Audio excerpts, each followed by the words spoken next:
걷는 명품 변호사 조영주 변호사입니다. 오늘 제가 얘기할 얘기는 뭐냐면 정치인에 대한 비판 어디까지 가능한가에 대한 최근에 대법원 판례들에 대해서 한번 말씀을 드리고 싶습니다.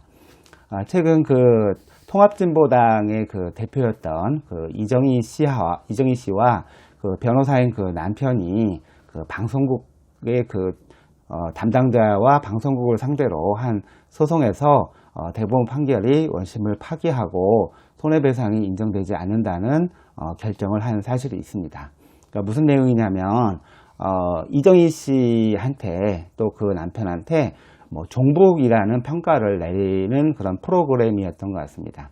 종북이라고 한다면 북한에 대해서 우호적이거나 북한의 그 정권의 그 포악성이라든가 독재 정치에 대해서 눈을 감는 그거를 옹호하는 사람들이 종북이라고 평가를 하는 것 같습니다. 그래서 그러한 평가를 받게 되면 아마 사회적 가치가 떨어질 거라고 생각을 합니다.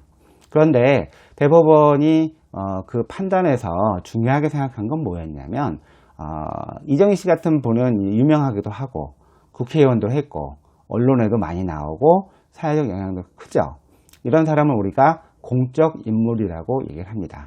공적 인물에 대한 어떤 비판, 뭐 종북이라고 하는 거는 일종의 평가이기 때문에 사회적 가치를 떨어뜨리는 어떤 비판의 내용이라고 할 수가 있겠죠.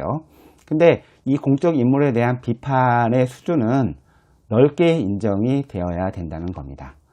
공적 인물은 비판을 받으면 자기가 그것이 아니라는 것을 해명을 해야 되고 또 만약 또 다른 비판이 있게 되면 다시 해명을 해서 자기가 그렇지 않다라는 것을 소명할 책임이 있습니다.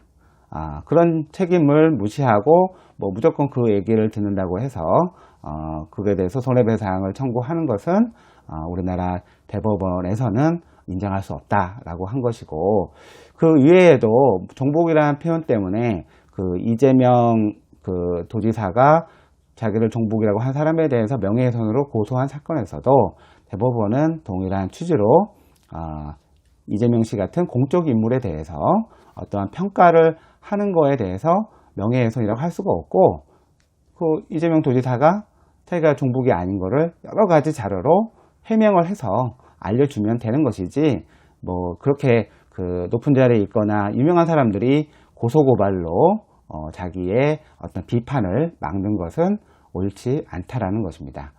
이러한 대법원의 견해에 대해서 지지를 하고요.